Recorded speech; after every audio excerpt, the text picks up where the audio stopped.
Bismillahirrahmanirrahim. Assalamualaikum warahmatullahi wabarakatuh. Sahabat iman yang dirahmati Allah Subhanahu wa taala. Pada pertemuan kali ini tema yang akan saya sampaikan adalah tentang bahayanya ghibah. Apa itu ghibah? Ghibah dijelaskan dalam sebuah hadis. Rasulullah SAW pernah bertanya kepada para sahabatnya, apakah itu ghibah? Kemudian para sahabat menjawab, Allah wa rasuluhu a'lam. Allah dan Rasulnya yang lebih tahu. Kemudian kata Rasulullah SAW, ghibah dzikruka akhaka bima yaqra'u. Ghibah adalah engkau menyebut-nyebut saudaramu dengan sesuatu yang jika ia tahu dia tidak suka. Itulah ghibah. Atau istilahnya adalah membicarakan keburukan orang lain, membicarakan kejelekan orang lain, membicarakan aib orang lain. Itulah ghibah. Nah, sekarang contoh-contoh ghibah seperti menyebarkan aib orang di medsos.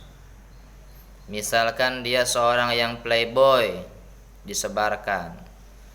Misalkan ia orang yang suka berselingkuh, disebarkan. Kemudian contoh lainnya membicarakan tentang kekurangan fisik orang lain.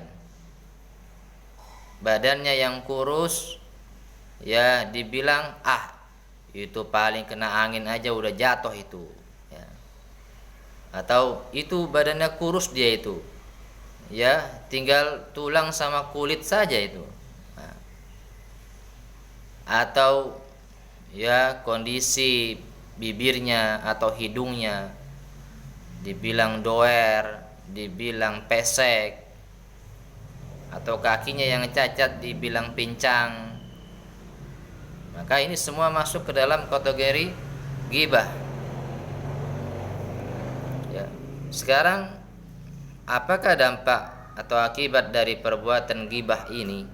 Kalau kita kerjakan, yang pertama akan mendapatkan murka dari Allah Subhanahu wa taala karena telah menghina makhluk ciptaan Allah Subhanahu wa taala. Manusia Allah yang ciptakan dengan sebaik-baik bentuk, tapi dihina. Dia menghina ciptaan Allah, mendatangkan murkanya, kebencian Allah Subhanahu wa taala. Kemudian apalagi dampak ghibah akan mengeraskan hatinya. Hatinya menjadi keras karena senangnya dia membicarakan aib orang lain, kekurangan orang lain. Tidak ada kebaikan keberkahan yang ia peroleh, akan tetapi yang ia dapatkan hanyalah dosa, dosa dan dosa terus. Dosa terus. Kemudian dampak ghibah adalah adanya akan memicu yang namanya permusuhan, pertikaian, jadi berantem. Kalau orang yang dighibahi itu tahu, maka dia akan menjadi benci kepada orang yang menggibahi dia. Tidak suka aibnya diumbar ke khalayak ramai, ke publik, tidak suka.